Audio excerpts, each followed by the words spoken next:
أعوذ بالله من الشيطان الرجيم. بسم الله الرحمن الرحيم. وقال قرينه هذا ما لدي عتيد ألقيا في جهنم كل كفار عنيد مناع للخير معتد مريب الذي جعل مع الله إلها آخر فألقياه في العذاب الشديد. قال قرينه ربنا ما أطغيته ولكن كان في ضلال بعيد. قال لا تختصموا لدي وقد قدمت إليكم بالوعيد. ما يبدل القول لدي وما أنا بظلام للعبيد. صدق الله مولانا العظيم. الصلاة والسلام عليك يا سيدي يا رسول الله. الصلاة والسلام عليك يا سيدي يا حبيب الله. الصلاة والسلام عليك يا سيدي يا شفيع المذنبين وعلى آلك وأصحابك يا سيدي يا رحمة للعالمين.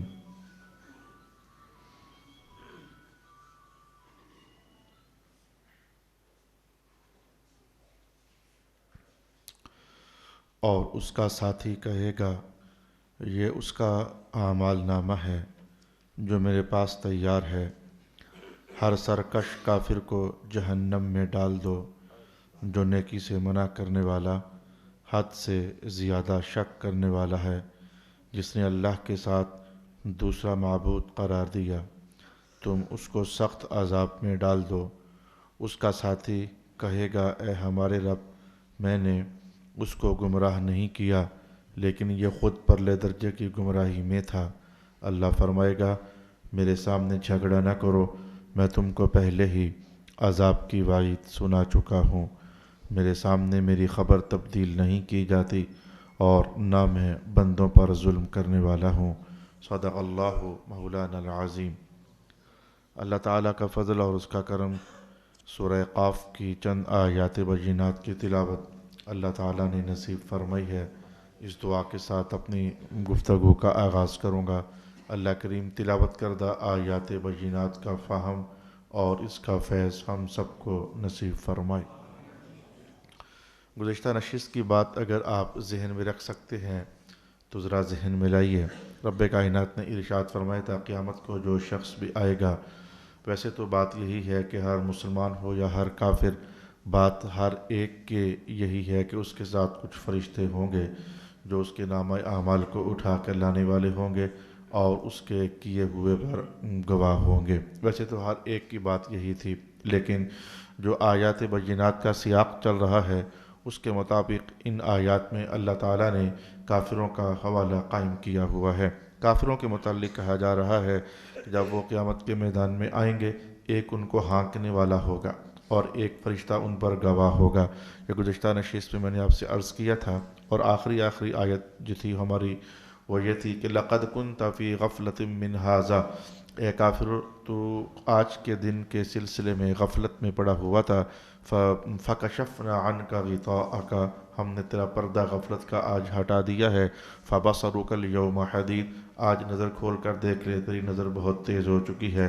تو تسلسل کے ساتھ آیات بینات میں کافروں کا حوالہ قائم کیا جا رہا ہے. آج بھی جو آیات میں نے آپ کے لیے تلاوت کی ہیں اس میں بھی ائمہ تفسیر کے دونوں مذاہب موجود ہیں. ایک قول کے مطابق جو آج ہماری گفتگو چلے گی اس میں مسلمانوں سے خطاب کیا جا رہا ہے اور دوسری تفسیر اور مفسرین کی دوسری جماعت کی تحقیقات کے مطابق ان میں کافروں کو خطاب کیا جا رہا ہے. اچھا مومنوں کو خطاب ہو تو معنی کیا ہوگا, کافروں کو خطاب ہو تو معنی کیا ہوگا؟ ہے تو تنبیہات ہی, ہے تو سمجھانا ہی, ہے تو اسی عقیدے کی اس کا عکس جمیل ہی بیان کرنا مطلوب ہے جو کہ کافروں کو قیامت کے دن کے متعلق ذہن میں شکوک و شبہات پیدا کیا کرتا تھا. لیکن جو الفاظ اللہ تعالیٰ نے ارشاد فرمائے ہیں وہ یہ ہیں قال قرینہ. اور بندے کا ساتھی کہے گا. مسلمان ہے تو مسلمان کا ساتھی کہے گا, کافر ہے تو کافر کا ساتھی کہے گا. مسلمان کا ساتھی کیا کہے گا؟ ہذا, اللہ تعالیٰ کے حضور کچھ پیش کر رہا ہوگا. اے میرے اللہ تعالیٰ یہ ہے ہذا ما لدی عتید, یہ ہے جو کہ میں نے تیار کر رکھا ہے. یہ بندے کا ساتھی کہے گا. اور ایک بار یہی جو ساتھی ہونے کا حوالہ ہے 2-3 آیات کے بعد پھر آیا قال قرینہ. اس کا ساتھی کہے گا، مسلمان ہے تو مسلمان کا ساتھی کہے گا، یعنی اگر آیت میں خطاب مسلمانوں سے ہے تو مسلمانوں کا ساتھی کہے گا، اور دوسری اور راجح تفسیر کے مطابق کافروں کا ساتھی ہے تو کافروں کا ساتھی کہے گا ربنا، اے ہمارے رب، میں نے اس کو گمراہ نہیں کیا تھا، وَلَكِنْ كَانَ فِي ضَلَالٍ بَعِيدٍ، لیکن یہ تو خود ہی گمراہ تھا۔ یہ ایک منظر نامہ ہے جو قرآن پاک پیش کرتا ہے۔ تو آج کے سبق کے حوالے سے مجھے یہی سمجھ آتی ہے کہ میں ذرا ایک بار اس کا مضمون جملہ آپ کے لیے بیان کر دوں تاکہ ذہن میں بات اتر جائے کہ ہم کیا سیکھ رہے ہیں۔ اس کے بعد آیات میں بعض مقامات پر اگر ہمیں رکنا پڑا تو ضرور رکنے کا اہتمام کریں گے۔ قال قرینہ، قال قرینہ، دونوں مقام پر قرین سے مراد کیا ہے؟ فرشتہ۔ دونوں مقام پر قرین سے مراد کیا ہے؟ شیطان۔ فرشتہ مراد ہو تو کیا مضمون بنتا ہے؟ شیطان مراد ہو تو کیا مضمون بنتا ہے؟ آئیے ہم جان لیتے ہیں۔ عنوان یہ ہے کہ کافروں کو اللہ کے حضور پیش کیا گیا۔ کافروں کا جو قرین تھا یعنی فرشتے تو آپ کو پتہ ہے کہ ہر مسلمان کے ساتھ بھی ہیں اور ہر کافر کے ساتھ بھی ہیں، جو ان کی اچھائیاں بھی لکھتے رہتے ہیں اور برائیاں بھی لکھتے رہتے ہیں۔ تو کافر کو اللہ کی بارگاہ میں پیش کیا گیا، اس کا ساتھی زندگی بھر جو اس کے ساتھ رہا یعنی فرشتہ، وہ اس کے زندگی بھر کے نامہ اعمال میں سے جو برائیاں ہیں وہ اللہ کے حضور پیش کر رہا ہے، اچھائیاں نہیں۔ کافروں کی اچھائیاں قیامت کے میدان تک سفر طے نہیں کر سکتی ہیں، ان کو اللہ تعالیٰ نے ان کی اچھائیوں کا بدلہ دنیا ہی میں دے دیا ہوا ہے اور مسلسل دیے جا رہا ہے دنیا کی نعمتوں کی صورت میں۔ اس لیے مجموعی طور پر آپ دیکھ سکتے ہیں کہ کافر مسلمانوں سے زیادہ خوشحال آپ کو محسوس ہوتے ہیں، ان کے پاس اللہ تعالیٰ کی نعمتیں زیادہ محسوس ہوتی ہیں، کیونکہ اللہ تعالیٰ نے حضور رحمت عالم کو فرما دیا تھا، آپ اعلان فرما دیں کافروں کی جنت یہی ہے، بس اسی کے اندر جو تم نے لینا ہے لے لینا ہے، جو تمہاری نیکیاں ہیں اس کی جزا ادھر ہی ہم تمہیں دے دیں گے، کیونکہ ہماری شان عدل یہ ہے کہ ہم کسی کا اچھا کیا ہوا ضائع نہیں کرتے، جو تم نے اچھا کیا ہوگا ہم ضائع نہیں کریں گے لیکن اسے ادھر ہی دے کر تمہیں فارغ کر دیں گے۔ تو لہٰذا کافر کے پلے جو قیامت کے میدان میں پیش کیے جانے والا نامہ اعمال ہوگا وہ صرف اور صرف گناہوں ہی کا ہوگا۔ اسی لیے مجھے سورۃ کہف کے الفاظ کہیں یاد پڑتے ہیں، لا نقیم لہم یوم القیامت وزنا، ان کافروں کے لیے تو ہم نے میزان عدل قیامت والے دن لگانا ہی نہیں ہے۔ کیوں نہیں لگانا ہے؟ میزان کا معنی تو یہ ہوتا ہے کہ ایک شے اس پلڑے میں رکھی جائے اور ایک شے اس پلڑے میں رکھی جائے، تو مسلمانوں کے حق میں یہ ترازو قائم کیا جائے۔ اس کا تو معنی سمجھ آتا ہے، مسلمانوں کے ہاں نیکیاں بھی ہوں گی، مسلمانوں کے ہاں گناہ بھی ہوں گے، ایک طرف نیکیاں رکھی جائیں گی اور ایک طرف گناہ رکھے جائیں گے، تلائی ہو جائے گی، جو زیادہ ہوگا اسی کے مطابق فیصلہ ہو جائے گا۔ مسلمانوں کے پاس چونکہ دونوں چیزیں ہوں گی، لیکن کافروں کے پاس ایک ہی شے ہوگی، یعنی نیکیاں تو ان کی ہوں گی نہیں، جو تھیں وہ دنیا ہی کے اندر ختم ہو گئیں، ان کا بدلہ اور صلہ دیا جا چکا، صرف گناہ ہی گناہ ہوں گے۔ اس لیے رب کائنات نے کہا ان کے لیے اب ہم کیا ترازو لگائیں، ان کے تو ہیں گناہ، ایک ہی پرڑے میں آنا ہے جو بھی آنا ہے، مقابلے میں دوسرے پرڑے میں کچھ ہے ہی نہیں، تو ان کے لیے ترازو لگانے کا کوئی مقصد بھی نہیں بنتا ہے۔ بالکل ایسے جیسے کہ آپ اپنے ترازوؤں کو دیکھ لیں، ایک طرف آپ کوئی شے تو ڈال دیں لیکن دوسری طرف کوئی باٹ نہ ڈالیں جو اس کو ویٹ کرنے کے لیے ہو، تو آپ کا پرڑے میں کچھ رکھنا کیا معنی رکھے گا؟ یا آپ ایک طرف وزن تو رکھ دیں لیکن مقابلے میں کوئی شے نہ رکھیں تو ادھر باٹ کا رکھنا بھی آپ کے لیے کیا معنی بنے گا؟ تو لہذا اب پھر واپس آئیے، چونکہ درمیان میں مجھے دوسری تیسری آیات کے مضامین کو ساتھ لے کر چلنا پڑتا ہے۔ کافروں کو اللہ کی بارگاہ میں پیش کیا گیا اور ان کا زندگی بھر کا جو ساتھی تھا یعنی فرشتہ، ان کے نامہ اعمال میں سے صرف گناہوں کو اللہ کی بارگاہ میں پیش کرتا ہے، اور پیش کرتے ہوئے کہتا ہے، الفاظ قرآن پاک کے یہ ہیں، ھذا ما لدی عتید، اے میرے اللہ کریم اس کا زندگی بھر کا تو نے میری اس کے ساتھ ڈیوٹی لگائی تھی کہ تو نے دیکھنا ہے، لکھنا ہے، چیک کرنا ہے یہ کیا کرتا رہا ہے۔ بولا میں نے بڑی دیانتداری کے ساتھ اس نے جو زندگی بھر کیا تھا گناہ وہ اس کاغذ کے اندر لکھ کر میں تیرے پاس حاضر ہو چکا ہوں، تو یہ آپ لے لیجئے۔ فوراً اس کا فیصلہ ہو جانا ہے۔ مولا کائنات نے فیصلہ کیا کرنا ہے؟ القیا فی جہنم کل کفار عنید، ہر جو سرکش قسم کا کافر ہے اسے دوزخ میں ڈال دیا جائے۔ یہ آیت اگلی بتاتی ہے کہ بات کافر کے متعلق چل رہی ہے، اور اس کے بعد اسی کافر کے حوالے سے کہا جاتا ہے مناع للخیر، یہ بہت زیادہ خیر سے روکنے والا تھا۔ مراد یہ تھا کہ سب سے بڑی خیر سرکار دو عالم علیہ السلام کی ذات والا شان کو نبی تسلیم کر لینا تھا، تو یہ اس بڑی خیر سے روکنے والا تھا۔ معتدن، اور اللہ کی حدود سے تجاوز کرنے والا تھا۔ مریبن، خود بھی شک میں تھا اور اوروں کو بھی شک میں ڈالے ہوئے تھا۔ الذی جعل مع اللہ الہا آخر، اس نے تو اللہ تعالیٰ کے ساتھ ایک اور خدا شریک کے طور پر ٹھہرایا ہوا تھا۔ یہ آیات کا چلاؤ اور تسلسل آپ کو بتا رہا ہے کہ بات چل رہی ہے کافر کے لیے، اور جو پیش کرنے والا ہے وہ اس کا قرین یعنی اس کا فرشتہ ہے۔ تو جب بات یہاں تک پہنچے گی، ایک پرچہ اللہ کے حضور پیش کیا جاتا ہے، پرچے کی تصویر، سائز، اس کی کیفیت میں نہیں جانتا ہوں، بس نامہ اعمال اللہ کے حضور پیش کیا جاتا ہے جس میں خالص گناہ ہے، فیصلہ کیا جاتا ہے کہ اس کو دوزخ میں لے جایا جائے۔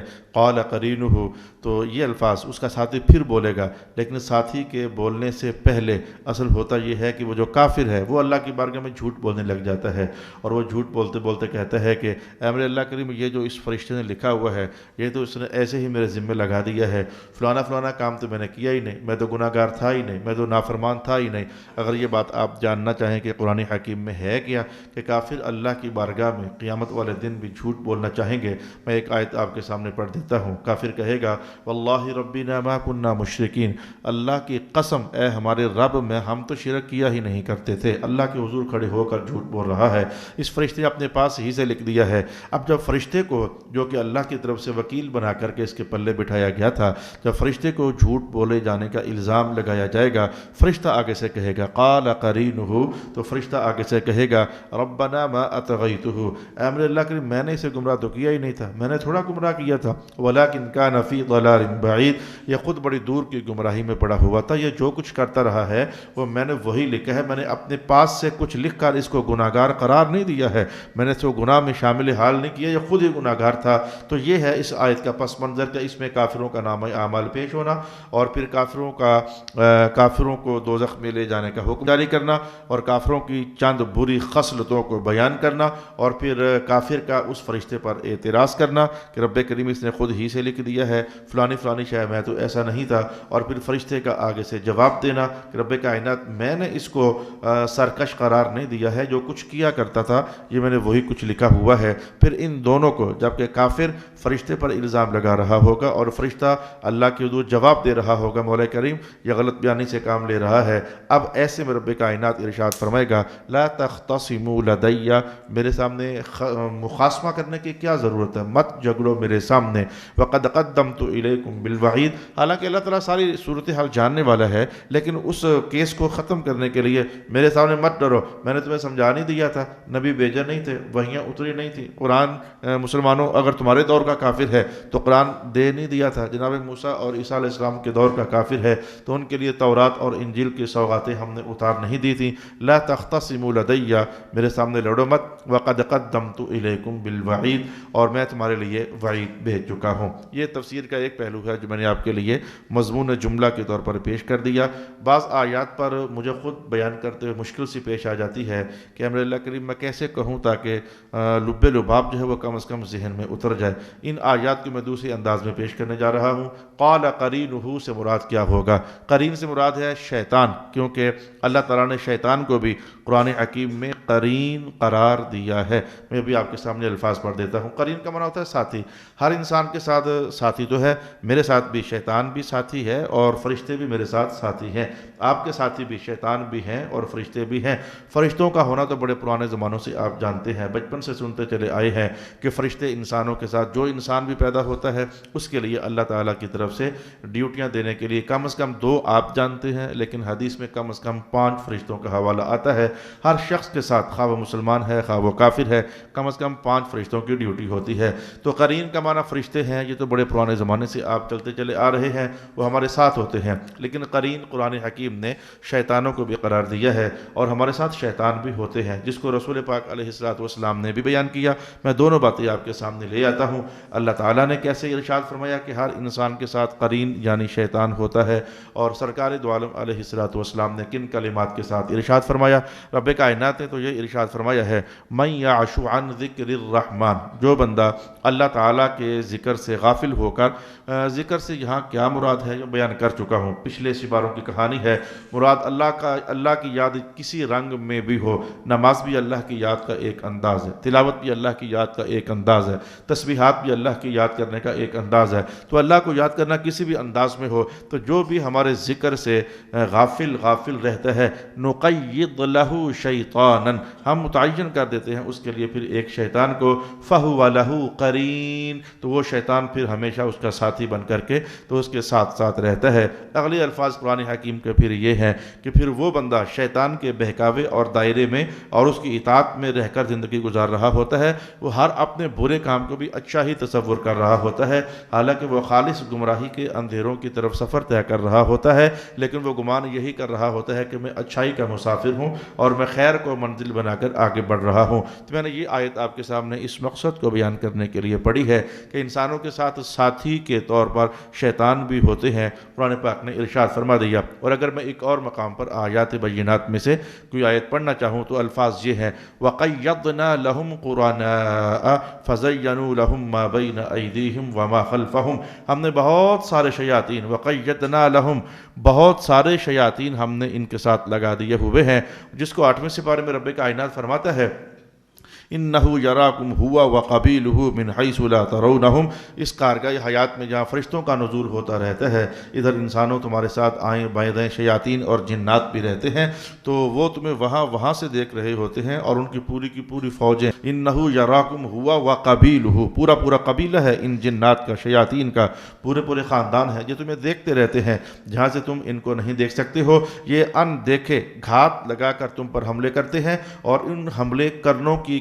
کیفیت کو شیطان نے خود ان الفاظ میں کہا تھا اور مولا کائنات اسے قرآن پاک کا حصہ بنا دیا، ثم لآتینہم من بین ایدیہم ومن خلفہم وعن ایمانہم وعن شمائلہم، اے میرے اللہ کریم میں سامنے سے بھی آ کر حملے کروں گا، میں پیچھے سے بھی آ کر حملے کروں گا، میں دائیں اور بائیں سے آ کر بھی حملے کروں گا۔ کیا آپ محسوس کر رہے ہیں کہ عنوان آج ہے ہی کچھ ایسا، یہ پھیلنا چاہتا ہے اور پھیلتا چلا جا رہا ہے، اور میں اسی لیے اس کو سمیٹنا چاہتا ہوں تاکہ ہاتھ سے عنوان کہیں نکل نہ جائے۔ تو واپس آ جائیے، میں پھر یہاں سے شروع کرنے جا رہا ہوں۔ انسانوں کے ساتھ مسلمان ہیں یا کہ کافر ہیں، فرشتے بھی لگے ہوتے ہیں اور انسانوں کے ساتھ شیاطین بھی لگے ہوتے ہیں۔ انسانوں کے ساتھ جو فرشتے لگے ہوتے ہیں، ان آیات میں اس کا حوالہ بھی دیا گیا ہے، میں نے ابھی مضمون جملہ آپ کے سامنے رکھا ہے۔ اس فرشتے کی تو ڈیوٹی ہی یہ ہے جو بندوں نے کیا ہوگا لکھ کر کے اللہ کے حضور پیش کر دینا۔ انسانوں کے ساتھ شیاطین بھی لگے ہوئے ہیں، اب شیاطین بھی مرتے دم تک انسانوں کے ساتھ رہتے ہیں، فرشتہ بھی آخری سانس تک بندے کے ساتھ چلتا ہے اور شیطان بھی آخری سانس تک بندے کے ساتھ چلتے ہیں۔ بلکہ مجھے حدیث کے الفاظ یاد پڑ رہے، دور کی حدیث اللہ کریم نے میرے دل میں ڈال دی ہے، بندے کو قبر میں اتار دیا جائے تو وہاں بھی فرشتوں کا ساتھ اس کے ساتھ ہوتا ہے، اور شیاطین بھی قبر میں سوال و جواب کے انتہا ہونے تک شیاطین بھی کسی نہ کسی انداز میں بندے کو بہکانے کی کوشش کرتے ہی رہتے ہیں۔ یہ میں نے حدیث کے الفاظ یاد پڑھا کہ جس کو حضور پاک علیہ السلام نے ان کلمات میں ارشاد کیا تھا کہ قبر کا فتنہ برحق ہے۔ قبر کے فتنے سے مراد کیا ہے کہ شیاطین وہاں بھی شرارتیں کرنے کے لیے آنا چاہتے ہیں، لیکن وہ جو رسول پاک علیہ السلام نے وہاں کچھ پڑھنے پڑھانے کی باتیں ارشاد فرمائی ہوئی ہیں۔ آج مجھے ایک صاحب کہنے لگے، میں کہیں گیا ہوا تھا، کہ قبر پر تلاوت کرنے کو آپ جائز کہتے ہیں یا کہ ناجائز کہتے ہیں؟ میں نے کہا میں نے کیا کہنا ہے، اگر حضور رحمت عالم فرمائیں کہ قبر کے سرہانے کی طرف کھڑے ہو کر کے تو سورہ بقرہ کی پہلی آیات پڑھی جائیں اور قبر کی پائنتی کی طرف کھڑے ہو کر سورہ بقرہ کی آخری آیات پڑھی جائیں، تو ایسے میں مفتی کے کہنے کی ضرورت نہیں ہوتی، تیرا اپنا دماغ کام نہیں کرتا ہے کہ یہ تلاوت کرنا جائز سمجھا جا رہا ہے یا کہ ناجائز سمجھا جا رہا ہے۔ اور بھی کچھ ہے جو قبروں پر پڑھنے پڑھانے کا حکم سرکار دو عالم علیہ السلام کی طرف سے ارشاد کیا گیا، جیسے کہ اقرؤوا یاسین علی موتاکم، اپنے مرنے والوں پر سورۃ یاسین کی تلاوت کیا کرو۔ تو یہ جو پڑھنے پڑھانے کا سلسلہ ہے، یہ قبر میں اس کو اندر آنے نہیں دیتا ہے، وگرنہ قبر تک بھی فرشتے بھی بندے کے ساتھ ہوتے ہیں اور شیاطین بھی بندے کے ساتھ ہوتے ہیں۔ اس لیے تو فرشتوں نے ایک موقع پر کہا تھا، 24واں سپارہ ہے، نحن اولیاؤکم فی الحیات الدنیا وفی الآخرہ، ہم فرشتے دنیا میں بھی تمہارے ساتھ رہیں گے اور آخرت میں بھی تمہارے ساتھ رہیں گے، تمہارے دوست ہیں اس دنیا کے اندر بھی اور تمہارے دوست ہیں آخرت کے اندر بھی۔ اچھا، مجھے پھر محسوس ہو گیا ہے کہ وہ آیات کو سمجھاتے ہوئے یا سمیٹتے ہوئے کوئی دوسری آیت کو ساتھ دخل اندازی کرنا پڑ جاتی ہے، وہ بیان کرتا ہوں تو ایک تیسری آیت یاد آ جاتی ہے۔ تو اگر یہاں شیطان مراد ہو تو شیطان بھی اپنی پوری ڈیوٹی دیتا ہے، اور پوری ڈیوٹی دے کر اس نے وعدہ کیا تھا لا تجد اکثرهم شاکرین، اے اللہ تعالیٰ میں بھی پوری ڈیوٹی دوں گا، اور جن کی وجہ سے تو نے مجھے دوزخ سے نکالا ہے، مراد جن کے والد گرامی کی وجہ سے، جناب حضرت آدم علیہ السلام کی وجہ سے مجھے مجھے جنت سے نکالا ہے تو میں ان کو ایسا کر کے رکھ دوں گا، لَأَحْتَنِكَنَّ ذُرِّيَّتَهُ، میں اس کی لگام کو اس کی اولاد کو پیس کر کے رکھ دوں گا، تو ان میں سے زیادہ کو شکر گزار بندہ نہیں پائے گا۔ فرشتہ اپنی کارروائی لے کر پیش ہو جاتا ہے تو وہ شیطان اپنی کارکردگی لے کر پیش ہو جاتا ہے، وہ جا کر کہتا ہے کہ یہ لے پھر اے میرے اللہ تعالیٰ جو میں نے کہا تھا کر کے بتا دیا ہے، اس کو میں نے زندگی بھر کافر ہی رہنے دیا ہے، اسے میں نے زندگی بھر مسلمان ہونے ہی نہیں دیا ہے، اسے میں نے رسول پاک علیہ السلام سے دور ہی رکھا ہے، اور اسے میں نے ہر وہ حربہ بتا دیا تھا کہ جس سے اسلام سے قریب نہیں ہوا جا سکتا ہے، وہ اپنی کارروائی لے کر پیش ہوتا ہے۔ اچھا، زندگی میں تو شیطانوں کو ہم دیکھتے نہیں ہیں، ان جنات کو دیکھنے کا نظام ہی نہیں ہے، اس دنیا کے اندر جنات کو دیکھنے کا نظام نہیں ہے، اور ہم یہ بات جانتے ہیں، مشاہدہ ہے ہمارا کہ جنات ہمارے آئیں بائیں دائیں ہوتے ہیں لیکن دیکھ نہیں سکتے ہیں۔ لیکن رسول پاک علیہ السلام نے ارشاد فرمایا قیامت کا دن ہوگا تو تم جنوں کو دیکھ سکو گے لیکن جنات تم کو نہیں دیکھ سکیں گے، تو ایسے میں کافر لوگ جب ان کے شیاطین ان کے سامنے آئیں گے تو یہ ان کو دیکھ لیں گے اور دیکھ کر کے عجیب باتیں کہ پہچان بھی لیں گے، اوہ یہ تو وہی ہے جو مجھے ہمیشہ برائی کی تلقین کرتا ہوتا تھا، تو فوراً وہ کافر اللہ کی بارگاہ میں کہے گا مولا یہی ہے، پکڑ لے اسے، اس نے مجھے خراب کیا تھا، ورنہ میں تو اچھا آدمی تھا، شاید میں تو مان ہی جاتا محمد مصطفیٰ صلی اللہ علیہ وسلم کو، اس سے مجھے ایسی تزیین اور آرائش کر کے دنیا کی محبت میرے دل میں ڈالے رکھی، مولا اسے پکڑ لے۔ تو اب ایسے میں قال قرینہ، آگے سے شیطان کہے گا ربنا ما اطغیتہ، مولا میں نے اسے گمراہ نہیں کیا تھا،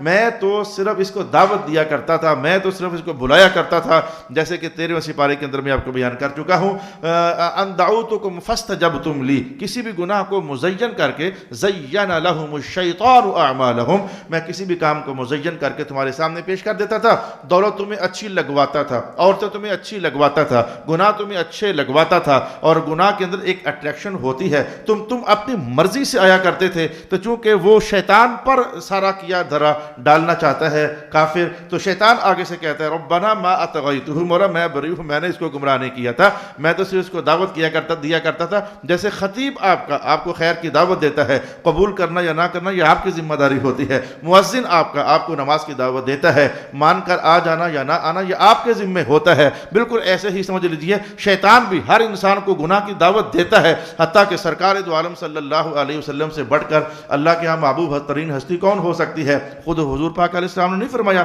میں کل ابھی فجر کی نماز پڑھنے کے لیے گھر سے نکلا ہوں تو ایک شیطان میرے سامنے آ گیا اور یخاصمنی ویجادلنی، مجھ سے مجادلہ کرنے لگ گیا، مجھے روکنے لگ گیا، میں نماز کے لیے جانا چاہ رہا تھا، مجھے آگے سے آ کر وہ روکا راکی کر رہا تھا، سرکار دو عالم علیہ السلام فرماتے میں نے ذرا ہاتھ بڑھا کر کے اسے گردن سے پکڑ لیا، اور گردن سے پکڑ کے میں نے تھوڑا سا دبایا تو حضور فرماتے ہیں اس کی زبان بہت لمبی تھی، باہر نکل آئی، یہاں تک کہ الفاظ میں نے پڑھے کہ اس کی زبان کی تری میرے ہاتھ کی پشت پر لگ گئی، میں یہ بات محسوس کر رہا تھا، تو اگر میں تھوڑا کو اسے اور دبا دیتا تو آج اس کا تو خاتمہ ہو جانا تھا۔ پھر کل تم صبح دیکھتے کہ شیطان اور جن کی لاش پڑی ہوئی ہے، اور ایک حدیث دوسری حدیث کے اندر میں نے پڑھا یلعب غلبان المدینہ، اسے میں اگر مار دیتا یا باندھ دیتا پلر کے ساتھ تو سویرے پھر مدینہ کے بچے اس کے ساتھ آ کر کھیلتے، اچھا یہ ہے شیطان، اچھا یہ ہے شیطان، اچھا یہ ہے شیطان، یلعب به غلمان المدینہ او کما قال النبی صلی اللہ علیہ وآلہ وسلم۔ تو اس طریقے سے میں آپ کے سامنے دو طریقے سے گفتگو کر سکنے میں اور دو طریقے سے مضمون جملہ صرف پیش کرنے میں کامیاب ہو سکا ہوں، بڑی مشکل کے ساتھ، میں خود شاید اس کو مشکل ہی محسوس کرتا تھا، ہو سکتا ہے کہ اللہ نے آپ کی مدد کر دی ہو اور آپ کو جلدی آسانی کے ساتھ سمجھ آ گئی ہو۔ لا الہ الا اللہ محمد الرسول اللہ۔ آج میرے بچے کہتے ہیں آپ ہم سے بات نہیں کر رہے، میں نے کہا آپ میرے ساتھ بات کرو بھی نہ، میں آپ سے بات کرنا ہی نہیں چاہتا، مجھے آج مسلسل پڑھنے دو، مجھے 3 4 5 6 7 8 جہاں جک تفاسیر کھنگالنی ہے کھنگالنے دو، میرا لیسن آج کا مشکل ہے، میں ڈیلیور کرتے ہوئے محسوس کر رہا ہوں کہ اللہ تعالیٰ میری مدد ہی فرما دے۔ شک سا پڑھنے لگ گیا ہے ویسے کہ مدد میری ہوئی ہے، آپ کو بات سمجھ آئی ہے صحیح۔ اب آئیے، میں تو اپنی ناکامی کا اور اپنی کمزور علمی کا اعتراف کرتے ہوئے یہ بات کہہ رہا ہوں۔ اب میں نے دو طریقے سے بات آپ کے سامنے کہی ہے کہ کافروں کو اللہ کی بارگاہ میں پیش کیا جائے گا تو فرشتے اس کے برے اعمال اللہ کے حضور پیش کریں گے، کافر ان کا انکار کرے گا تو فرشتہ آخر کہے گا میں نے تو وہی لکھا جو اس نے کیا تھا۔ تفسیر نمبر 2 کا پہلو یہ ہے کافروں کو اللہ کی بارگاہ میں پیش کیا جائے گا اور فرشتہ نہیں بلکہ شیطان ہے جو اس کے ساتھ ساتھ جائے گا۔ حالانکہ حقیقت یہ ہے کہ شیطان نے بھی پیش ہونا ہے، فرشتے نے بھی پیش ہونا ہے، لیکن اس آیت میں مراد کون سی شے ہے؟ کیا شیطان مراد ہے یا کہ فرشتہ درجہ مراد ہے، اس لیے بعض ائمہ تفسیر نے کہا دونوں ہی مراد ہیں۔ جب فرشتے نے بھی وہاں پہنچنا ہے اور اپنی وہ لکھا ہوا لے کر، اور شیطان نے بھی وہاں پہنچنا ہے اپنی کارستانیاں لے کر اللہ کے حضور پیش کرنے کے لیے، مولا جیسے میں نے کہا تھا کر دکھایا نا، میں نے کہا نہیں تھا لَأَحْتَنِكَنَّ ذُرِّيَّتَهُ، میں نے کہا نہیں تھا لَا تَجِدُ أَكْثَرَهُمْ شَاكِرِينَ، جو میں نے کہا تھا اے میرے اللہ میں نے کر کے بتا دیا ہے۔ قَالَ قَرِينُهُ رَبَّنَا مَا أَطْغَيْتُهُ وَلَكِنْ كَانَ فِي ضَلَالٍ بَعِيدٍ، تو جب یہ شیطان پر ڈالے گا شیطان واپس کہے گا نہیں مولا یہی گمراہ تھا۔ مولا کائنات ان دونوں کو مخاطب کرتے ہوئے فرمائے گا لا تختصموا لدی، میرے سامنے جھگڑا مت کرو، میں نے تمہیں پہلے ہی وعیدیں بتا دی ہوئی تھی۔ الصلاۃ والسلام علیک یا سیدی یا رسول اللہ وعلی آلک واصحابک یا سیدی یا حبیب اللہ۔ اب آپ کو کیا سمجھنا چاہیے اور مجھے کیا سمجھنا چاہیے؟ ابھی تک میں ایک منظرنامہ، ایک نقشہ ہے قیامت کے میدان میں حاضر ہونے کا کافروں کی طرف سے، وہ پیش کر چکا ہوں۔ جب قرآن حکیم کافروں کی بات کرتا ہے، یہودیوں کی بات کرتا ہے، منافقین کی بات کرتا ہے، امم سابقین کی بات کرتا ہے، تو کیا آپ کو میں نے کئی بار بتایا نہیں ہے، ان کو سامنے کر کے ہمیں سمجھانا مقصود ہوتا ہے قرآن کا، ان کو سامنے کرتے ہوئے ہمیں سمجھانا مقصود ہوتا ہے۔ جیسے رسول پاک علیہ السلام فرماتے ہوتے تھے، قرآن پاک بھی کہتا ہے منافقین کی یہ نشانیاں ہوتی ہیں، تو یہ کوئی دعوت تھوڑی ہے کہ تم بھی ایسا کرو، ٹائٹل ہی یہ قائم کیا جاتا ہے منافقین کی یہ نشانیاں ہوتی ہیں، جو ڈرانے کے لیے کافی ہوتا ہے کہ تم کم از کم ایسا نہ کرنا، ایسا تو منافق کیا کرتے ہیں۔ یہودیوں کی یہ علامات ہوتی ہیں، اچھا یہ ٹائٹل ہی بتا دیتا ہے کہ تم ایسا نہ کرنا، یہ تو یہودیوں کی نشانیاں ہوتی ہیں۔ کافر یوں زندگی گزارا کرتے تھے، لفظ کافر بول کر کے تو یہ بتا دیا جاتا ہے کہ تم ایسی حرکت نہ کرنا، یہ تو کافروں کا کام ہے۔ آئیے اب دیکھتے ہیں کہ ان کافروں کا کون سا وہ کیریکٹر تھا جو قرآن پاک نے یہاں رکھا ہے اور پیش کیا گیا ہے۔ آئے میں آپ کو سناتا ہوں، جس کی بنیاد پر کفر تو ان کا تھا ہی تھا، کفر تو ان کا تھا ہی تھا، لیکن پریکٹیکل لائف میں ان کے لیے کون کون سے ایسے گناہ تھے جس کا قرآن پاک نے یہاں حوالہ دیا ہے، اور مجھے وہ اس لیے تھوڑا کو توجہ کے ساتھ آپ کی خدمت میں عرض کرنا ہے تاکہ ان گناہوں کو ہم اپنے وجود میں اگر دیکھیں تو اللہ سے مدد مانگیں ان کو نکال کر پھینک دینے کی، اور اگر ہم محسوس کریں کہ شکر الحمدللہ ہمارے وجود میں وہ گناہ نہیں ہے جن کا حوالہ یہاں کافروں کے لیے دیا جا رہا ہے، تو اللہ کا لاکھ لاکھ شکر ادا کریں۔ اب ہم اپنے آپ کو قرآن پاک کے ان آیات کے آئینے میں دیکھنے لگے ہیں اور نوک پلک اپنی سنوارنے لگے ہیں کہ کیا ہمارے اندر وہ ہیں خصلتیں بد جو کہ کافروں کے حوالے سے قرآن نے یہاں کہی ہیں۔ مولا کائنات نے ارشاد فرمایا القیا فی جہنم کل کفار عنید، یہ جتنے بھی کافر ہیں پھینکو ان کو دوزخ کے اندر۔ عنید، ان کے اندر بڑا عناد ہوتا ہے، عناد سے ہے عنید، دشمنیاں پالنا۔ کافروں کی شان ہوتی ہے، وہ دشمنیاں پالتے ہیں، اگرچہ کوئی شک نہیں مسلمانوں کے خلاف، لیکن ان کی خصلت بد تو قرآن نے کہی یہ عناد ہوتا ہے، ان کے وجود میں عناد ہوتا ہے، عنید، یہ دشمنیاں پالتے ہیں۔ مسلمانوں کیا ہمارے ہاں یہ خصلت پائی جاتی ہے کہ نہیں؟ بلا وجہ ہی، مقصد کوئی نہیں ہوتا، محض حسد کی بنیاد پر، محض کسی دوسرے کی ترقی اور کامیابی ہضم نہیں ہو سک رہی ہوتی تو ہم اس کے ساتھ نفرت کرنے لگ جاتے ہیں، اسے گرتا دیکھنے کی خواہش کرنے لگ جاتے ہیں، اور اس کے پاس آئی ہوئی اللہ کی نعمتوں کو زوال پذیر ہونے کی تمنائیں ہمارے وجود میں بیدار ہونے لگ جاتی ہیں۔ یہ دشمنیاں پالنا یہ کافروں کی خصلت ہے، بلا وجہ کسی کو دشمن رکھنا۔ ہمیں بھی دشمنی کرنے کا حکم دیا ہے رسول پاک علیہ السلام نے دیا ہے، میں قرآن پاک نے بھی حکم دیا ہے، میں بتاتا ہوں قرآن نے کہا نہیں ہے انہ لکم عدو مبین، شیطان ہے تمہارا کھلا دشمن، شیطان سے دشمنی کرنے کا حکم دیا ہے ہمیں۔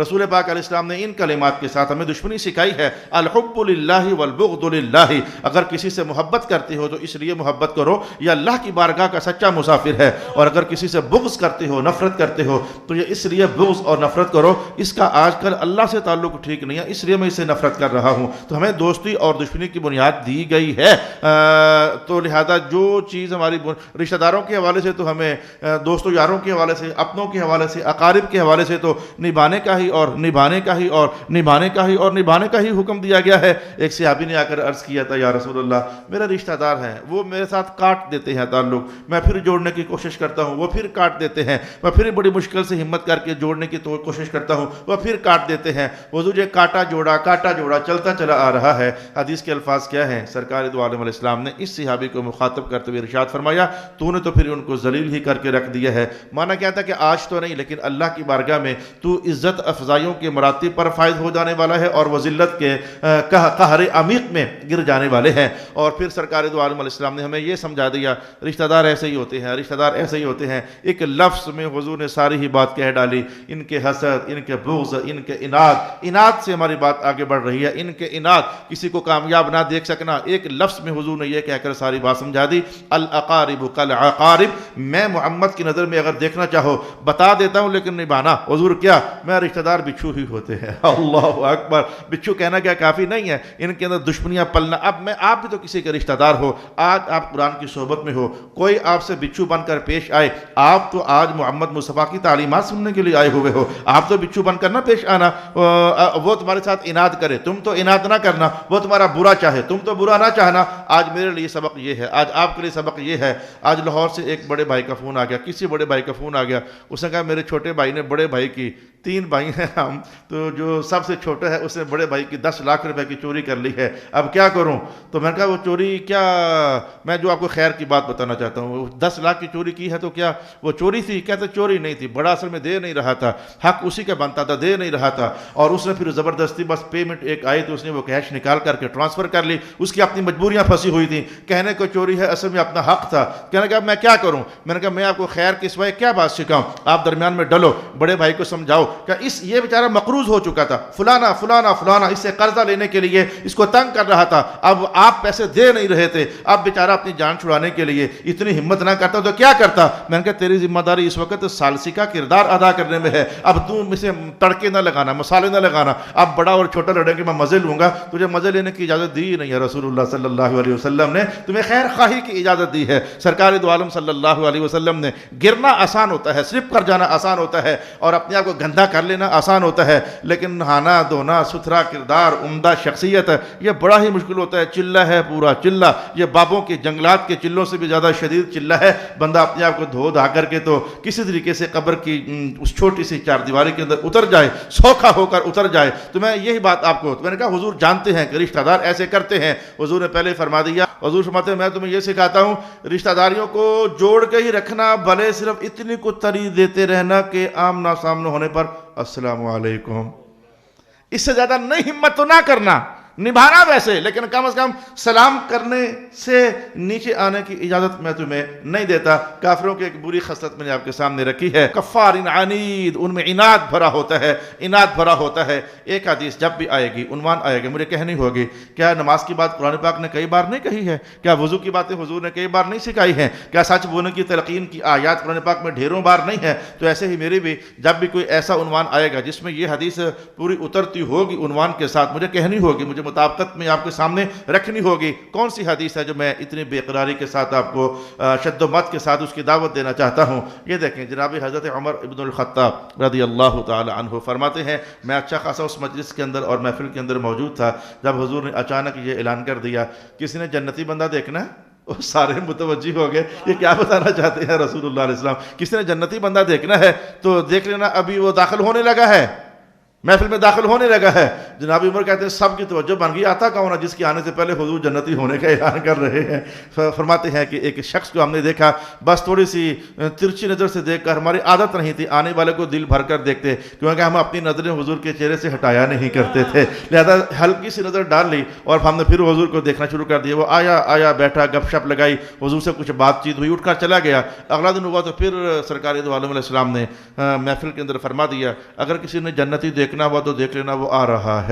جناب عمر کہتے ہیں خیال گزرا یہ وہی ہے یا کوئی اور ہے؟ تو پھر ہم سارے آنے کا انتظار، ساتھ ہی بندہ داخل ہوا، ہم نے پھر ٹیڑھی کو نظر سے دیکھ لیا، بندہ تو وہی تھا جو کل والا تھا، اور آنے والے دن میں اتفاق سے حضور نے پھر اعلان کر دیا جنتی دیکھنا ہو تو دیکھ لینا آ رہا ہے۔ ہم نے پھر دیکھا تو بندہ وہی۔ جناب عمر نے کہا آج ویسے میں پتہ کروں گا ماجرا کیا ہے، آج محفل سمٹنے دو، آج میں اس کا پیچھا کروں گا، تعاقب کروں گا۔ محفل سمٹی، حضور اپنے گھر تشریف لے کر چلے گئے۔ حضور کی عادت مبارکہ ہوتی تھی جا کر اگر آنا ہوتا تو جانے کا انداز اور ہوتا تھا، اور گھر جا کر اگر نہ آنا ہوتا تو حضور کا انداز اور ہوتا تھا، اور صحابہ اس کو دیکھ کر ہی محفل برخاست کیا کرتے تھے۔ صحابہ خود فرماتے ہیں کہ اگر حضور نے واپس آنا ہوتا تو کوئی نہ کوئی نشانی، کوئی کپڑا چھوڑ کر جاتے ہوتے تھے، اور اگر تمام اسباب سمیت ہی کپڑے شپڑے اٹھا کر، صافہ وغیرہ اٹھا کر لے جاتے تشریف تو ہم سمجھ جاتے اب مڑ کے آنے کا ارادہ نہیں ہے۔ تو جناب عمر کہتے ہیں حضور اٹھے اور اپنے اثاثہ جات سمیت تشریف لے گئے۔ میں سمجھ گیا چھٹی پوری ہو گئی ہے، تو میں اس بندے کے پیچھے پیچھے پیچھے اس کے گھر تک چلا گیا۔ اسے مڑ کر اچانک دیکھا، یا عمر آپ ماشاء اللہ، آپ میرے گھر، آپ کیسے؟ کہا کچھ نہیں، بس مجھے بتا تو کیا کرتا ہے؟ کہا کیا کرتا ہے، کہ مطلب کیا؟ کہا تو 3 بار 3 دن محفل میں داخل ہوا ہے اور تینوں دن تیرے آنے سے پہلے حضور نے جنتی ہونے کا اعلان کیا، مجھے شوق پیدا ہوا تو کیا کرتا ہے تاکہ میں بھی کروں؟ اللہ اکبر۔ اس نے کہا کرنا کیا ہے یا عمر؟ صرف یہ کرتا ہوں کہ رات کو سونے سے پہلے میں اپنے دل میں جھانک کر دیکھتا ہوں کہ کسی کے لیے بغض میرے دل میں ہے یا کہ نہیں ہے۔ میں دیکھتا ہوں میرا دل ہر ایک مسلمان کے لیے صاف ہوتا ہے، بس دل کو ایسے کر کے تو میں سو جاتا ہوں۔ اللہ کو میری یہی ادا پسند آئی ہوئی ہے کہ میرے آنے سے پہلے رسول پاک علیہ السلام میرے جنتی ہونے کا اعلان کر دیتے ہیں۔ یہ میں نے آپ کو بتانا چاہا کہ عناد، دشمنیاں، بغض، حسد، یہ میرے بھائی یہ کافروں کی کہانیاں ہیں، یہ شیطانوں کی کہانیاں ہیں۔ مسلمانوں کی کہانیاں یہ نہیں ہے۔ مسلمان اس طرح کے نہیں ہوتے ہیں۔ مسلمان کسی کی دشمنی نہیں پال سکتا۔ اس کے دل کی سرزمین کے اندر گندے تخم نہیں اگنے چاہیے۔ وہ تو اس کا دل تو اے تن رب سچے دا حجرہ وچ پا فقیرہ جھاتی ہو، جہاں قریب قریب رب اپنی شانوں کے ساتھ رہے، اپنی قدرتوں کے ساتھ رہے اور اعلان ہو جائے نحن اقرب الیہ من حبل الورید، تو وہاں ہم دشمنیوں کے بدبودار بیج پالیں اور وہاں ان کی کاشتکاریاں کریں۔ یہ خیال است و محال است و جنون۔ اللہ تعالیٰ کرے کہ ہم سب مسلمانوں کے لیے توفیق کا دروازہ کھلے، مدد اترے اور ہم قرون اولیٰ کے مسلمانوں کی ان کے کردار کی خوشبو میں سمیٹنے والے بن جائیں اور ان سے خیرات لینے والے بن جائیں۔ اگلی بات عرض کرنا چاہوں گا، مناع للخیر، مناع للخیر، کافروں کی دوسری خصلت بد۔ قرآن پاک نے کہی یہ تو بہت منع کرنے والا ہوتا ہے۔ مناع، منع کرنا، منع سے بنا ہے، مناع مبالغے کا صیغہ ہے، مناع للخیر، یہ خیر کو بہت منع کرنے والا ہوتا ہے۔ بات ویسے ولید بن مغیرہ کے متعلق مشہور ہے، روایات میں یہی آتا ہے، جس کے بارے میں پتہ چلتا ہے نا آج کل اس کا اٹھن بیٹھن رسول اللہ کے ساتھ زیادہ ہی ہونے جا رہا ہے۔ جس کے بارے میں خبر پاتا تو وہ اندر سے بھاپ جاتا، بس اب یہ لگتا ہے کہ ہمارے کام کا نہیں رہا۔ یہ جو آج کل زیادہ اٹھن بیٹھن کر رہا ہے نا محمد کے ساتھ، لگتا ہے کہ قریب ہمارے کام کا نہیں رہا، پھر وہ اس کے کانوں میں خسر پھسر کرتا، بندے چھوڑتا اور نہ محمد کے پاس نہیں جانا، وہ ایسے ہیں، وہ ایسے ہیں۔ میں وہ بہت غلط لفظ بولا کرتا تھا، میں اور کچھ نہیں کہہ سکتا، بس اس کے وہ ایسے ہیں اور ایسے ہیں اور ایسے ہیں۔ تو رب کائنات کا دیکھو اسے مناع للخیر، میرا محمد سراپا رحمت اور سراپا خیر بن کر آیا ہوا ہے، اور اس ولیدے کو دیکھو یہ محمد اور خیر کے پاس جانے سے اوروں کو روک رہا ہے۔ مناع للخیر کا معنی آپ کے سب کو سمجھ آ گیا کہ رسول اللہ کے پاس جانے سے کسی کو روکنا۔ آج کے دور میں حضور رحمت عالم تو بنفس نفیس اگر ہم جائیں، مشاہدہ کریں، دیکھیں، زیارت نصیب ہو، ایسا تو نہیں ہے، لیکن جناب عائشہ کی بات نہیں ہے، یاد نہیں ہے، جناب عائشہ کی بات یاد نہیں ہے۔ حضور کا اخلاق اگر کسی نے دیکھنا ہو تو قرآن پڑھا جا سکتا ہے۔ قرآن کے الفاظ میں آج بھی حضور کے اخلاق کی تصویریں نظر آتی ہیں۔ حضور کی کہی ہوئی احادیث مبارکہ کی رنگ میں آج بھی مصطفیٰ کریم علیہ السلام کا آنا جانا محسوس ہوتا ہے۔ قرآن پاک کی آیات میں حضور کا اٹھنا بیٹھنا سمجھا جا سکتا ہے۔ قرآن نے حضور کے لباسوں کی بات کہی، قرآن نے حضور کے کھانے کی بات کہی، قرآن نے حضور کی مجالس کی بات کہی، قرآن نے حضور کی شادیاں کرنے کے حوالے قائم کیے، بازاروں میں آنے جانے کا عنوان قائم کیا، تجارتوں کے رنگ حضور کے ہمارے سامنے رکھے، نمازوں کے جلوے ہمارے سامنے کیے۔ حضور جب جمعہ پڑھاتے تھے تو ماحول کیسا تھا؟ قرآن نے ایک ایک ادا جہاں تک ہو سکی قرآن نے ہمارے سامنے رکھی۔ آج حضور اس طرح تو نہیں ہے، لیکن قرآن کہا نہیں جا سکتا ہے کہ یہ حضور کی اخلاق کی منہ بولتی ہوئی تصویر ہی تو ہے۔ تو آج کے دن میں کہیں آپ دیکھ لو، کسی اور کو روکو یا نہ روکو، کسی اور کو روکو یا نہ روکو، کہیں آپ نے کہیں اپنے آپ ہی کو تو نہیں روکا ہوا ہے، تلاوت تک کی تو محدود ہو کر نہیں رہ گئے ہو۔ میں کہیں اور نہیں کرتا، میں کوئی اور بات نہیں کرتا، یا کچھ ایسے بھی بیچارے جن سے تلاوت بھی واپس لے لی گئی ہے، وہ اس اہل بھی اپنے آپ کو نہیں کر سکے ہیں کہ ہر صبح اٹھ کر اللہ کی 2 آیات کی تلاوت ہی کر لیتے۔ کہیں اپنے آپ ہی کو تو روکنے والے نہیں ہو تم۔ جیسے میں نے کہا ظلم ہے یہ اوروں پر کیا جاتا ہے، لیکن رب کائنات نے کہا نہیں، اوروں پر تو کیا جا ہی سکتا ہے، بعض اوقات بندہ اپنے آپ پر بھی ظلم کر لیتا ہے۔ من یتعد حدود اللہ فقد ظلم نفسہ، جو اللہ کی حدود کو پائمال کرتا ہے وہ اپنے آپ پر ظلم کر رہا ہے۔ جیسے ظلم اوروں پر بھی کیا جاتا ہے، اپنے آپ پر بھی، خیر سے اوروں کو بھی روکا جاتا ہے، خیر سے بندہ بعض اوقات اپنے آپ کو بھی روکتا ہے۔ میں نے یہاں سے شروع کرنا چاہا کہ اپنے آپ کو آپ نے خیر سے روک تو نہیں رکھا ہے؟ کیا خیر کی مجالس میں آنا جانا نصیب ہے؟ کہیں جمعوں پر بر وقت پہنچتے ہو؟ وہ خالص خیر کی مجلس ہوتی ہے، اس میں رسول اللہ کی باتیں کہی جاتی ہیں، اس میں حدیثیں کہی جاتی ہیں۔ خطیب گورا ہے کہ چٹا ہے کہ کالا ہے، مندہ ہے کہ اچھا ہے، اخلاق کا عمدہ ہے یا کہ پیلا لال ہے، چھوڑو اس کی اس کہانیوں کو۔ لیکن یہ دیکھو کہ اب بھائیو میرے، میں کہوں کہ جیسے تمہیں گندا سا پرانا سا 5000 کا نوٹ مل جائے، پرانا ہونا نہیں دیکھتے، اس کی ویلیو دیکھتے ہو نا، وہ ہے تو 5000 کا ہی نہ لے لو جی، وہ ادھر دیں گے تو چل جائے گا، ادھر دیں گے چل۔ کسی بندے نے کبھی لین دین میں 5000 کا پرانا نوٹ پھینکا ہو، لینے سے انکار کیا ہو، میلا ہو کچالا ہو، لے لیتے ہو نا، وہ تو میلا کچالا بھی لے لیتے ہو۔ اور حضور رحمت عالم کی روشن روشن باتیں بتانے والا بندہ اگر گناہگار بھی ہے تو وہاں اس کی ویلیو نہیں محسوس کر سکتے ہو. حضور کی باتوں کی ویلیو، آیات قرآن کی ویلیو، کتاب اللہ کی ویلیو کی وجہ سے ان باتوں کو لے لو. دور ہٹنا، محراب سے دور ہٹنا، منبر سے دور ہٹنا، یہ اپنے آپ کو موت کی دعوت دینے والی بات ہے. موت واقع ہو جاتی ہے، بندے کی روح اندر سے مر جاتی ہے. یہ میں تھوڑا کہتا ہوں، یہ تو حضور فرماتے ہیں المؤمن فی المسجد کالسمک فی الماء. مومن مسجد میں آئے تو ایسے ہی سمجھو جیسے مچھلی پانی میں چلی گئی ہے. جیسے مچھلی کی زندگی پانی ہی میں ہوتی ہے، تو مومن کی جو روحانی زندگی کی بقا ہوتی ہے وہ محراب اور منبر سے قریب ہو کر کتاب اللہ سننے ہی میں ہوتی ہے اور باتیں محمد مصطفیٰ کی سننے ہی میں ہوتی ہے.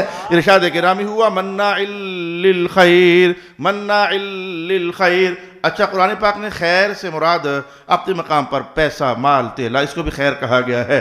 پیسوں کو بھی حدیث میں بھی قرآن میں بھی خیر کہا گیا ہے. دوسرا معنی بھی مراد لیا گیا ہے مناع للخیر. یہ جو ولید ہے، ولید بن مغیرہ، یہ خیر کو، پیسوں کو روک کے رکھتا ہے. انہیں بڑا کنجوس ہے. تو کنجوس ہونا یہ مسلمان کی شان بیان نہیں ہوئی ہے، یہ تو کافروں کی شان بیان ہوئی ہے. کیا قرآن پاک نے کہا نہیں ہے کہ یہ اپنے ہاتھوں کو بند کر کے رکھتے ہیں؟ ان کے ہاتھوں میں یہ اپنے ہاتھوں کو بند کر کے، اور پھر کہتے یہ ہے کہ اللہ کا ہاتھ ہے، ید اللہ مغلولہ، کہتے ہیں اللہ کا ہاتھ باندھا ہوا ہے، حالانکہ ان کے ہاتھ باندھے ہوئے ہیں، یہ کسی کو دینا نہیں چاہتے ہیں. اللہ تو اپنی شانوں والے ہاتھ کا نظارہ یوں بیان کرتا ہے، اللہ زمانوں سے، صدیوں سے اپنے ماننے والوں کو بھی دیے ہی چلے جا رہا ہے، نہ ماننے والوں کو بھی دیے ہی چلے جا رہا ہے. کہتے ہیں اللہ کو ہے کہ اللہ کے ہاتھ مغلولہ ہے، حالانکہ اللہ کے ہاتھ مغلولہ نہیں ہے. تو میں نے کہا کہ ہاتھوں کو روکنا، سمیٹ کے رکھنا، ہاتھوں وہ بڑا خوش قسمت آدمی ہوتا ہے جس کو اللہ نے دینے والا ہاتھ دیے رکھا ہوتا ہے. اس کے ساتھ اللہ کے وعدے چلتے ہیں، اس کے ساتھ اللہ کے وعدے چلتے ہیں، اس کے ساتھ اللہ کی خفیہ مدد چلتی ہے. میں ایک نوجوان کی بات کہتا ہوں، اس سے مجھے ایک بار مسئلہ پوچھا تو میں نے بتا دیا تھا. ویسے یہ مسئلہ اسی نے پوچھا، آئندہ کسی اور نے نہیں پوچھا. وہ کہنے لگا جی کیا وجہ ہے کہ میرے پاس رزق بہت ہی زیادہ ہوتا چلا جا رہا ہے. اس نے کہا میں کم ہمت کرتا ہوں لیکن مجھے رزق زیادہ مل جاتا ہے، یہ کیا وجہ ہو سکتی ہے؟ میں نے کہا دو وجہ ہو سکتی ہیں. ایک تو وجہ استدراج ہوتی ہے، یہ 9ویں سپارے کا بیان ہے. ایک وجہ استدراج ہوتی ہے، اس کو میں نے وہ تو نہیں بتائی تھی کیونکہ میں اس کی خیر اور خوبی والی بات جانتا تھا. وہ اپنی کمزور بہنوں کی خدمت کرتا تھا، ان کو نوازتا تھا، ان کے گھروں کے خرچے اٹھاتا تھا. میں نے کہا میں دوسری بات تیرے وجود میں جانتا ہوں، تیرا ہاتھ جو ان کے رشتہ داروں کو دینے والا ہے تو حضور نے اعلان کر دیا ہے جو اوروں کو بھی دینے والا ہو تو اللہ تو اس کا بھی نہیں روکتا، اور جو اپنے بہن بھائیوں کو دینے والا ہو تو اس کا روکنا تو درکنار، اللہ اس کے رزق میں اور اضافہ فرما دیتا ہے. یہ معاملہ تیرے ساتھ چلتا چلا آ رہا ہے. مناع للخیر، ڈرا کرو اس بات سے. حضور نے دونوں ہاتھوں میں فرق بیان کر دیا، کہا ایک علیا ہے، ایک سفلا ہے. بندہ لیتے وقت ایسے کر رہا ہوتا ہے نا، دینے والا ایسے کر رہا ہوتا ہے. تو حضور نے کہا میں تو یہی کہوں گا دینے والا ہاتھ لینے والے ہاتھ سے بہتر ہی ہوتا ہے. تو اپنے ہاتھ کو بہتری کی طرف لاؤ. اگر اس میں تفسیر کا دوسرا پہلو بیان کیا جائے اور میں نے آپ کے سامنے کہہ دیا، اور جلدی سے آ جائیے. مناع للخیر معتدٍ، یہ کافر ولید بن مغیرہ اور سارے اس کیٹیگری کے یہ حدود سے تجاوز کرنے والے ہیں، حدود سے تجاوز کرنے والے ہیں. مجھے شوق پیدا ہوا، ایک دم تیزی کے ساتھ شوق پیدا ہوا، اور درس قرآن کا مطالعہ کرتے ہوئے آخری مراحل میں مجھے شوق پیدا ہوا کہ میں جلدی سے آیات اٹھاؤں اور دیکھوں کہ کس چیز کو رب کائنات نے کہا ہے یہ بھی اللہ کی حد ہے فلانگنا نا، یہ بھی اللہ کی حد ہے فلانگنا نا، یہ بھی اللہ کی حد ہے فلانگنا نا، یہ بھی اللہ کی حد ہے فلانگنا نا. ویسے تو سارا قرآن ہی اللہ کی حدود ہے، ویسے تو سارا قرآن ہی اللہ کی حدود ہے، لیکن سارا 10 جو میں آیات بینات دیکھ سکا جس میں کس شے کو کہا گیا یہ بھی اللہ کی حد بندی ہے، یہ بھی اللہ کی حد بندی ہے، یہ بھی اللہ کی حد بندی ہے، سن کر کے آپ کے رونگٹے کھڑے ہو جائیں گے کہ یہ اتنی باتیں ہیں اور ان کو رب کائنات نے کہا کہ یہ ہماری حدود ہے، ان سے تجاوز نہ کرنا. میں وہ 10 کو پوائنٹ آپ کی خدمت میں عرض کر دیتا ہوں. وہ 10 پوائنٹ اصل میں 10 آیات کا نچوڑ ہے یا 12 آیات کا نچوڑ ہے. میرے وقت میں اتنی ہی سمٹ سکتی تھی. رب کائنات نے ارشاد فرمایا صلی اللہ علیہ حبیبہ محمد وآلہ وسلم، یہ روزے کے متعلق اپنے آپ کو عورتوں کے معاملے میں سنبھال کے رکھنا. میں یہ اللہ کی حدود ہے، سنبھال کے رکھنا، تجاوز نہ کرنا.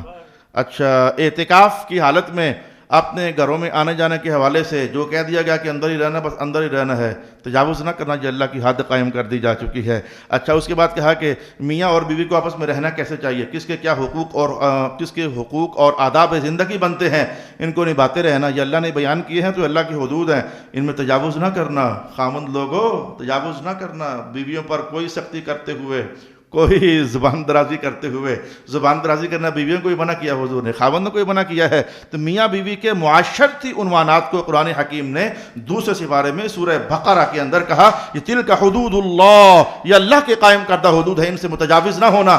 بات تو کافروں کی تھی، وہ اللہ کی حدود سے متجاوز ہوتے ہیں۔ میں آپ کو یاد کروانا چاہتا ہوں تھوڑا سا آپ کے ماحول کی زندگی کے عنوانات سے، یہ اللہ کی حدود ہیں۔ اچھا، طلاق کیسے دینی چاہیے، کیسے نہیں دینی چاہیے، بلکہ نہیں ہی دینی چاہیے، نبھا کے ہی رکھنا چاہیے، یہ اللہ کا حد ہے۔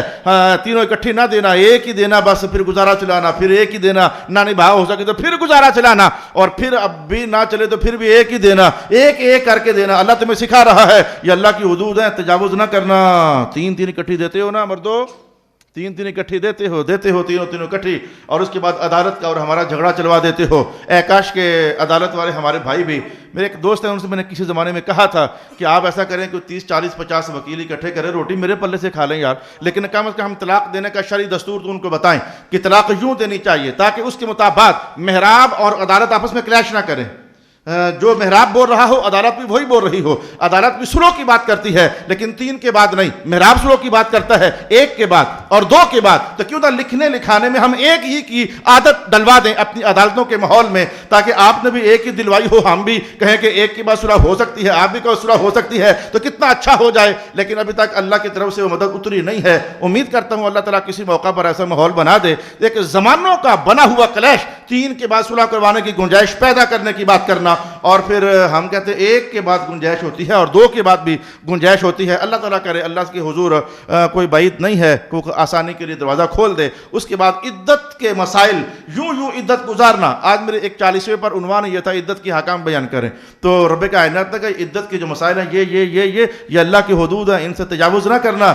محسوس ہوا ابھی تک ویسے نماز کی بات ابھی تک آئی نہیں ہے، زکوٰۃ کی بات ابھی تک آئی نہیں ہے، حج کی بات ابھی تک آئی نہیں ہے، اور میں کہتا ہوں کہ عمرے کی بات ابھی تک آئی نہیں ہے۔ آپس ہی میں ہمیں رہنا سہنا کیسے چاہیے، جو دستور شریعت قرآن نے اور حدیث نے کہہ دیا اسی کو قرآن بار بار کہے جا رہا ہے۔ یہ اللہ کی حدود ہیں، ماں کے معاملے میں اللہ کی حدود ہیں، باپ کے معاملے میں اللہ کی حدود ہیں، خلا کے معاملے میں قرآن پاک نے کہا یہ بھی اللہ کی ایک حد بندی ہے، خلا کا نظام کیسے لین دین کرنا چاہیے، یہ بھی اللہ کی حد بندی ہے۔ اور رجوع کرنا، طلاق دینے کے بعد رجوع کرنا، اسے بھی قرآن پاک نے کہا اس کے لیے بھی ایک حد بندی ہے، یعنی وہ جو طریقہ کار ہے اسے حد بندی کہا جاتا ہے۔ تو یہ بھی اللہ کی طرف سے حد بندی ہے۔ وراثت اللہ اکبر، دکھ لگتا ہے جب میں اس طرح کی کہانیاں سنتا ہوں کہ ایک بہن نے اپنے بھائی سے وراثت کا تقاضا کر لیا کہ بھیا میرا بھی بنتا ہے ابا جی کی جائیداد میں، تو اس نے جو بنتا تھا پورا دیا بھی نہ، تھوڑا کو دے کر کے تو یہ جملہ بول رہا ہے بس آج کے بعد تیرا میرا ملنا جلنا بند ہے، بس اٹھا پیسے، تجھے پیسے چاہیے نا بھائی نہیں نا چاہیے، تجھے پیسے چاہیے بھائی نہیں نا چاہیے، یہ لے لے اور آج کے بعد تیرا ملنا جلنا بند ہے میرے ساتھ، جینا مرنا ختم۔ اعوذ باللہ من الشیطان الرجیم۔ رب کائنات کا وراثت کے معاملے میں ڈنڈیاں مار کر کے تو تم اللہ کی حدود کو پائمال کر رہے ہو۔ یہ وراثت کا معاملہ جو بیان ہوا، پورا رکوع سب سے زیادہ ایک رکوع میں جو حکام بیان ہوئے اور انتہائی پیچیدہ، کہنے کو اتنے ہیں لیکن انہیں کھولا جائے تو پوری کتاب تیار ہے، میں نے پڑھی ہوئی ہے، کتاب تیار ہے۔ میں کہتا ہوں کہ اس کو رب کائنات کا یہ اللہ کی حدود ہے۔ وصیت کا بیان جو ہے اسے رب کائنات حدود اللہ قرار دیا۔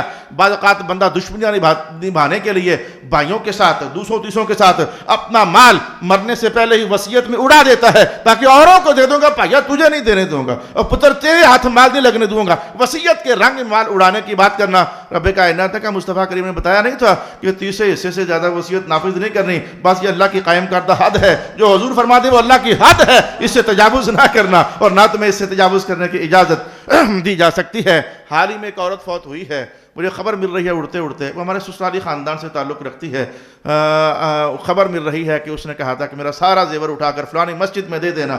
تو دائیں بائیں آئیں سے مجھ سے پوچھا جا رہا ہے کہ اس وصیت کو نافذ کرنا ہے یا کہ نہیں کرنا۔ میں نے کہا باقاعدہ جرگہ بنا کر میرے پاس آؤ گے، جماعت بنا کر، وفد بنا کر، پھر بتاؤں گا کہ کتنی کو وصیت قابل نفاذ ہوتی ہے اور کتنی کو وصیت قابل نفاذ نہیں ہوتی ہے۔ اللہ اکبر، مناع للخیر معتد مریب، یہ خود بھی شک میں ہے، اوروں کو بھی شک میں ڈالتا ہے، یہ اوروں کو شک میں ڈالنا۔ مسلمانوں آپ کے ہاں تو یہ بہت زیادہ پایا جاتا ہے، جس کے ساتھ تمہارا دل نہیں جڑتا نا تو کسی کو بھی پکڑ کر کے تو خسر پسر کانوں میں یار بس میں یہ کہہ سکتا ہوں، یہ الٹی سیدھی آوازیں ہی نکال سکتا ہوں کسی دوسرے کے معاملے میں۔ اور محرابوں کے اندر یہ بیماری دیکھتا ہوں بہت زیادہ، محرابوں میں تو بیماری نہیں بلکہ کینسر کا مرض ہے، محراب نشینوں کے یہاں یہ مرض کینسر کا مرض ہے کہ بس جس کے ساتھ جس مولوی کی ٹکر بازی ہو گئی، بس اس نے اپنے سارے جاننے والوں کو اور ان کے سارے جاننے والوں کو اور ان کے 7 نسلوں تک پیچھے پٹیاں پڑھائی جاتی ہیں، یہ بندہ ایسے ہے، یہ بندہ ایسے ہے، نہ اس کے قریب نہیں ہونا، یہ بربادی پیدا کر دے گا۔ مریب، شک میں ڈال دینا کسی کو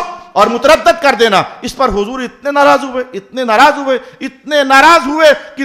ہوئے، رسول پاک علیہ الصلوۃ والسلام نے ارشاد فرما دیا، ثمانیۃ ابغض الخلائق عند اللہ، 8 کیٹیگریز ایسی ہیں جو اللہ کے نزدیک گندی نہیں، گندی ترین مخلوقات ہیں۔ ابغض بغض سے بنا، اس میں تفضیل کا صیغہ، اللہ کے ہاں گندی ترین مخلوقات ہیں۔ ان میں سے ایک حضور نے یہ فرمائی، المفرق بین المحبین، 2 پیار کرنے والے، چاہت کرنے والے، دوستیاں، رشتہ داریاں، ان کی محبتیں اور ان میں جدائیاں ڈالنے والا جو بندہ ہے، یہ جو جتنی مخلوقات ہیں، اب میں نام لوں گا تو دل پریشان ہوگا، کتا بھی مخلوق ہی ہے، خنزیر بھی مخلوقات ہی ہے۔ حضور نے کہا نہیں، ان سے بھی کیا گزرا ہے، یا ان سے بھی گندا ہے جو چاہنے والوں میں، پیار کرنے والوں میں جدائیاں ڈال دیتا ہے۔ اب میں نے کوشش بہت کیا تیز بولنے کی، چند منٹ اوپر ہونے کی کوشش کر رہے ہیں، لیکن میں سمیٹنا چاہوں گا، اس لیے میں نے پہلے کہا تھا کہ میں ایک بار مضمون جملہ بیان کر دوں، مختصر، پھر درمیان میں جہاں رکنا ہوگا ہمیں رکنا ہوگا، تو میں نے رک کر کے آپ کی خدمت میں عرض کیا ہے، کافروں کا کردار ہے، خیر سے روکنا یہ کافروں کا کردار ہے،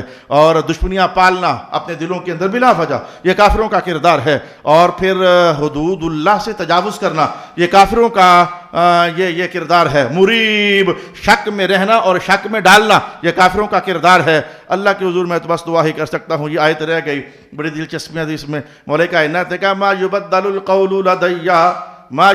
القول لدی، اب میں چاہوں تو اس پر، چونکہ میں نے کسی زمانے میں وہ تب آپ لوگوں نہیں تھے، تب کوئی اور لوگ تھے، جیسے بس ہوتی ہے نا، بس گاڑیاں، سواریاں آتی جاتی رہتی ہیں، ڈرائیور بھی وہی ہوتا ہے، گاڑی بھی وہی ہوتی ہے، تو 22 سال سے اس مسجد کی ڈرائیونگ بھی میرے ہی پاس ہے اور یہ گاڑی میری یہی ہے، چل رہی ہے، سواریاں آنے جانے والی ہیں۔ کسی زمانے میں یہ بتا چکا ہوں، لا تبدیل لکلمات اللہ، اللہ کے کلمات میں تبدیلی نہیں ہے، اور آج مولا کائنات نے کہا انداز بدلا ہے، عنوان وہی ہے، ما یبدل القول لدی، ہم جو کہتے بس بدلتا تو نہیں ہے، بس ہم جو کہتے بس بات وہی ہے، بدلتا تو نہیں ہے۔ اب اس آیت کو اگر میں چھوڑ جاتا ہوں تو اگلی بار تو عنوان ہی کوئی اور ہے، اگلی بار تو اللہ پاک نے کہا ہم نے دوزخ سے باتیں کرنی ہے، یوم نقول لجہنم حل امتلأت، وہ دوزخ بھر گئی ہے تو کہ نہیں بھری، آگے سے آواز آئے گی حل من مزید، ہے کچھ اور ابھی اے میرے اللہ۔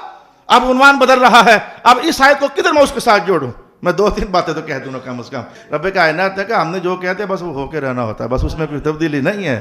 من اصدق من اللہ قیلا، اللہ سے بڑھ کر سچی بات کس کی ہو سکتی ہے؟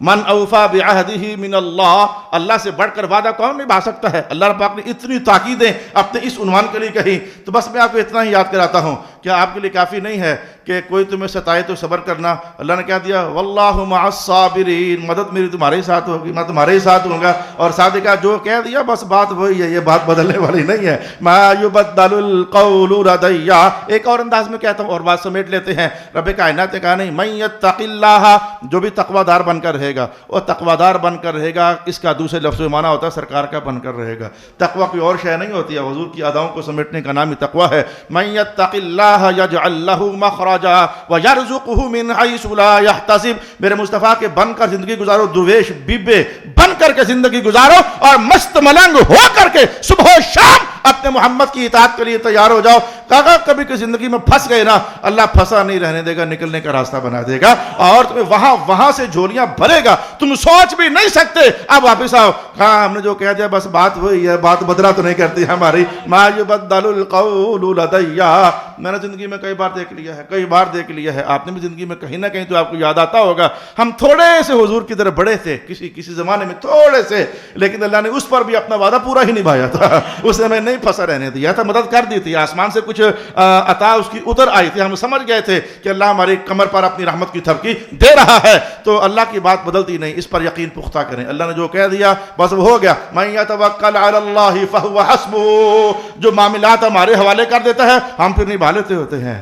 توکل کرنا ہم نبھا لیتے ہیں، اللہ کافی ہو جاتا ہے۔ تو کبھی کیا ہمیشہ اپنے معاملات میں کہو نا مولا بس میرا معاملہ تیرے ہی حوالے ہے، پھر دیکھنا رب کائنات نے جو کہا ہے وہ کر کے بتائے گا، کہا ہے ہمارا جو قول آ گیا بدلہ نہیں کرتا ہے، پھر دیکھنا اللہ پر بھروسہ کر کے دیکھو، اللہ جس بات میں بھروسہ کرو گے اللہ تمہارا کام کر ہی دے گا۔ باقی دیر سے کرنا، سویر سے کرنا، یہ اس کی اپنی حکمتیں ہیں۔ آپ کو بندہ ایک دم سے، یہ قاضی عزیز صاحب میرے پاس بیٹھے ہیں، اللہ ان کو صحت والی برکت والی زندگی دے، یہ شدید خواہش کریں یار میں 80 سال کا کیوں نہیں ہو رہا، میں 80 سال کا ہو جاؤں نا، ہو جائے گا پر ٹائم تو لگے گا نا، اب یہ تھوڑا ہے۔ ادھر خواہش کریں مجھ سے دعائیں کروائیں، گولڈا شریف سے دعائیں کروائیں، وہ ہو جائے گا پر ایک دم سے تو نہیں ہوگا نا۔ اللہ قادر بھی ہے لیکن ایک دم سے تو نہیں کرے گا نا، اس کا جو نظم و ضبط ہے انسانوں کو چلانے کا، بس ایسے ہی سمجھ جاؤ۔ صبح 9 بجے آپ خواہش کرو اے اللہ 10 بجے سورج ڈوب جائے نا کہیں، تو میں مولا ڈوبا دینا سورج 10 بجے، وہ ڈوب سکتا ہے، اللہ ڈوبا بھی دے گا لیکن اسے ایک نظم و ضبط رکھا ہوا ہے، 6 7 8 گھنٹے گزریں گے پھر ڈوب بھی جائے گا۔ بس ایسے ہی سمجھ جاؤ، ہم جو مانگ رہے ہوتے ہیں بعض وقت نظارہ کچھ پیچھے ایسا ہی چل رہا ہوتا ہے، وہ ہمارے حق میں فوراً ٹھیک نہیں ہوتا، اللہ کہتا دے دوں گا پر میرا اپنا ایک نظم و ضبط ہوتا ہے۔ کن کہوں تو یکون ہو جائے، کن فیکون کی کہانی دیکھی نہیں ہے، کن کہوں تو سب کچھ بن جائے، لیکن پھر بھی کہا زمین و آسمان، خالق السماوات والارض فی 6 ایام، زمین و آسمان کو 6 دن میں بنایا ہم نے، حالانکہ کن کہنے پر قادر تھے، ہم سارا کچھ کر سکتے تھے۔ یہ آپ کے دلوں کو دلاسا دیا ہے، تسلی دی ہے، سہارا دیا ہے، اللہ پر اعتماد کرتے ہوئے معاملات چھوڑ دیے اس کے حوالے۔ پھر وہ کبھی جلدی اس کو پتا ہوتا ہے کہ اب جلدی ہی ٹھیک ہے، اور کبھی دیر سے اس کا پتا ہوتا ہے کہ اب دیر سے ٹھیک ہے، وہ جو کرے ٹھیک ہے۔ درویشی تو یہی ہے اور صوفی ہونا تو یہی ہے۔ اللہ تعالیٰ میرا اور آپ کا حامی و ناصر ہو، وآخر دعوانا ان الحمد للہ رب العالمین۔